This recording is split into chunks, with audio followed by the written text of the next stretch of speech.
Middle east से जुड़ी कथित सैन्य कार्रवाई ऑपरेशन एपिक फ्यूरी और आयतुल्ला अली खामेनेई की मौत की खबरों के बाद भारत के साथ साथ पाकिस्तान में भी प्रदर्शन शुरू हो गए हैं इजराइल और अमेरिका के खिलाफ। जी हां, कराची में रविवार को अचानक तनाव इसी बात को लेकर भड़क उठा। स्थानीय मीडिया और सोशल मीडिया पर वायरल दावों के मुताबिक ये सब संयुक्त राज्य अमेरिका और इजराइल द्वारा ईरान के खिलाफ चलाए गए ऑपरेशन के खिलाफ हो रहा है।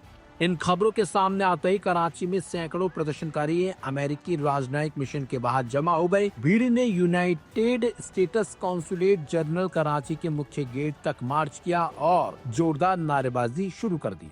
अमेरिका मुर्दाबाद, इजराइल मुर्दाबाद और ईरान जिंदाबाद जैसे नारे पूरे इलाके में गूंजते रहे। प्रत्यक्षदर्शियों के मुताबिक प्रदर्शनकारियों ने कॉन्सुलेट के मुख्य प्रवेश द्वार को तोड़ने की कोशिश की। कई लोग हाथों में डंडे लाठी लिए हुए थे और इमारत की खिड़कियों तथा गेट पर प्रहार करते नजर आए थे। स्थिति तब और ज्यादा बिगड़ गई जब कुछ लोगों ने पथराव शुरू कर दिया और आसपास टायर जलाकर सड़कें जाम कर दी। आगजनी की घटनाओं से इलाके में धुएं के गुबार फैल गए, जिससे सुरक्षा बलों को भीड़ को कंट्रोल करने में कठिनाई का सामना करना पड़ा है। पुलिस और रेंजर्स की अतिरिक्त टुकड़ियों को मौके पर तैनात किया गया। सुरक्षा एजेंसियों ने कॉन्सुलेट के आसपास बैरिकेडिंग कर दी और प्रदर्शनकारियों को पीछे हटने के लिए आंसू गैस का इस्तेमाल किए जाने की भी खबर सामने आई। वही खबर है कि फायरिंग भी की गई, जिसमें 8 से ज्यादा लोग मारे गए हैं। अधिकारियों का कहना है कि हालात को धीरे धीरे काबू में लाया जा रहा है, लेकिन तनाव पूरी तरह से खत्म अभी नहीं हुआ है। वही अमेरिकी राजनीति में भी बयानबाजी तेज हो गई है। राष्ट्रपति डोनाल्ड ट्रंप ने ईरान को लेकर सख्त रुख दोहराते हुए कहा कि अगर तेहरान किसी भी तरह की आक्रामक कार्रवाई करता है तो उसे कड़ा जवाब दिया जाएगा। उन्होंने चेतावनी भरे लहजे में कहा है कि अमेरिका अपने हितों की रक्षा के लिए हर कदम उठाएगा। इन घटनाओं के बीच तेहरान से भी विभिन्न प्रतिक्रियाएं सामने आ रही हैं। हालांकि वहां की आधिकारिक की स्थिति अभी तक स्पष्ट नहीं है। वहीं विशेषज्ञों का मानना है कि खामेनेई की मौत की पुष्टि के बाद वहां पर अब हालात काफी ज्यादा बदल चुके हैं और अब ईरान किसी बड़े हमले की तैयारी में लगा हुआ है ताकि इजराइल और अमेरिका से खामेनेई की मौत का बदला लिया जा सके।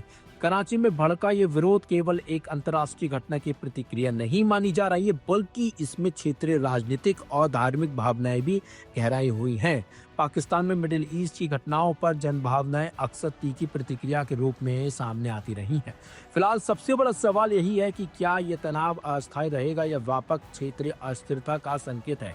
जब तक कथित ऑपरेशन और ईरानी नेतृत्व से जुड़ी खबरों की आधिकारिक पुष्टि नहीं हो जाती, स्थिति अनिश्चित बनी रहेगी। लेकिन कराची की सड़कों पर उमड़ी भीड़ ने यह साफ कर दिया कि मिडिल ईस्ट की हलचल का असर सीमाओं से परे भी गूंजता है।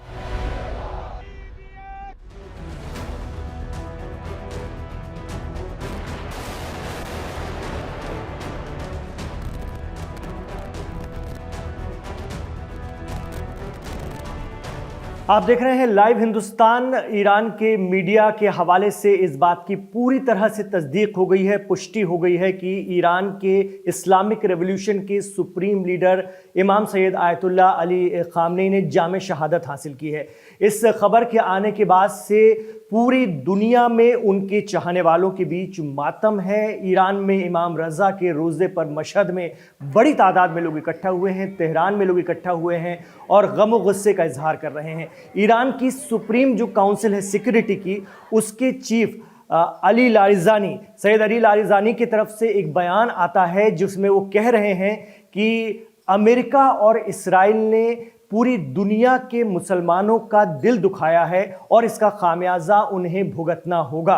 ईरान के हमले ज़बरदस्त होंगे, बढ़ने जा रहे हैं। ईरान में जो ये बात चल रही है, प्रेसिडेंट ट्रंप के हवाले से भी ये कहा गया कि हम ईरान में, उन्होंने खुद इस बात की तस्दीक की कि वहाँ के supreme leader ayatollah Ali Khamenei का असैसिनेशन कर दिया गया है और उन्हें कत्ल कर दिया गया है। इसके बाद हम अपनी मर्जी का लीडर ईरान में बिठाएंगे। इस तरह की बातें सामने आने के बाद ईरान में जो सुप्रीम सिक्योरिटी काउंसिल है वो एक्टिव हो गई है, जो खबर आ रही है आपको बता दें। और उसमें भी जो इनके मजलिस खोबरगान रहबरी जो वहां पर सुप्रीम लीडर का चुनाव करने के लिए बाज़ाब्ता तौर पर एक कमेटी होती है वो एक्टिव हो गई है, जो उत्तराधिकारी चुनती है। आपको बता दें कि इस्लामिक रेवोल्यूशन का जो निज़ाम है, जो सिस्टम है, वो बिल्कुल बटा हुआ है और ये दावा किया जाता है ईरान के मीडिया के हवाले से कि इमाम आयतुल्लाह अली खामनेई ने अपने जीवन काल में ही, या इस्लामिक रेवोल्यूशन के जो तमाम बड़े पदाधिकारी हैं, या चाहे वो पासदारान इस्लाम या IRGC के लोग हों, उन्होंने पहले ही एक कह रखा है कि हमारे बाद ये नियुक्त होंगे, हमारे बाद ये, मतलब सिस्टम पहले से तैयार है, बस उसे फॉलो करना है ताकि इस्लामिक जमहूरिया पर कोई आंच ना आए। तो इसको देखते हुए ये कहा जा रहा है कि बहुत जल्दी अगला जो सुप्रीम लीडर है ईरान का, वो नियुक्त किया जा सकता है। और इसको लेकर खबरें आ रही हैं, इसकी हालांकि अभी हम पुष्टि नहीं करते, लेकिन जो ईरानी मीडिया के हवाले से कहा जा रहा है कि मुज्तबा खामनेई, जिन्हें फारसी में मोश्तबा खामनेई कहा जाता है, जो इमाम सैयद आयतुल्लाह अली खामनेई के बेटे हैं, वो ये जिम्मेदारी संभाल सकते हैं। हालांकि खबर ये भी आ रही है मीडिया रिपोर्ट्स के हवाले से कि उनकी अहलिया, उनकी बीवी और उनका जो बच्चा है, उनका बेटा इस हमले में शहीद हुए हैं, जैसा कि ईरानी मीडिया बता रहा है। और इसमें अली शमखानी, जो कि एक और अहम सलाहकार रहे हैं इमाम आयतुल्लाह अली खामनेई के, वो भी शहीद हुए हैं, ये दावा ईरानी मीडिया कर रहा है। ऐसे में दो लोग जो रह जाते हैं इस्लामिक रेवोल्यूशन के बड़े लीडर, एक तो सैयद अली लारिजानी और एक है सैयद मुज्तबा खामनेई। ये दोनों अगर जीवित हैं तो ये मानकर चला जा रहा है, जैसा कि मीडिया रिपोर्ट्स बता रही हैं, कि एक बड़ी जिम्मेदारी मिल सकती है। और चूंकि अपने जीवन काल में ही सैयद आयतुल्लाह अली खामनेई ने, यानी जामे शहादत हासिल करने से पहले ही, अली लारिजानी को बड़ी जिम्मेदारियां सौंप दी थी। वो इस्लामिक रेवोल्यूशन का ईरान में पूरा निज़ाम देख रहे थे, पूरी व्यवस्था को देख रहे थे, तो उम्मीद की जा रही है कि वो डिस्टर्ब नहीं होगा। और चूंकि वो जीवित हैं, जैसा कि मीडिया रिपोर्ट्स बता रही हैं, तो ऐसे हालात में वो पूरे निजाम को लेकर आगे बढ़ सकते हैं।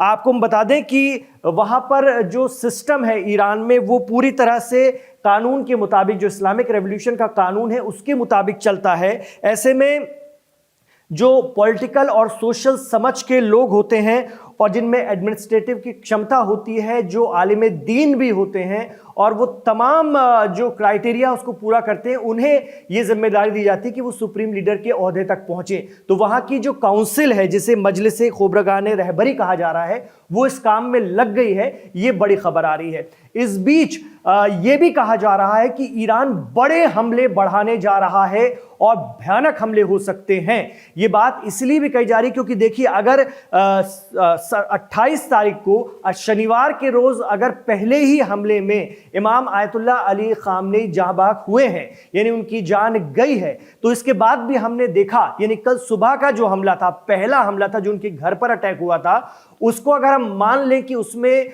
उनकी जान गई है, तो इसके बाद से हम देखें तो ईरान ने लगातार हमले किए हैं। ऐसा नहीं हुआ कि इस्लामिक रेवोल्यूशन खामोश रहा या अपने लीडर के जाने के बाद उसके हौसले पस्त हुए हैं। तो इसको देखते हुए ये माना जा सकता है, क्योंकि लगातार कल दुबई से लेकर UAE के दूसरे अलग शहरों में और कतर में, कुवैत में और जितने भी अमेरिकन बेसेस है वहां पर मारा गया और जबरदस्त मारा गया है।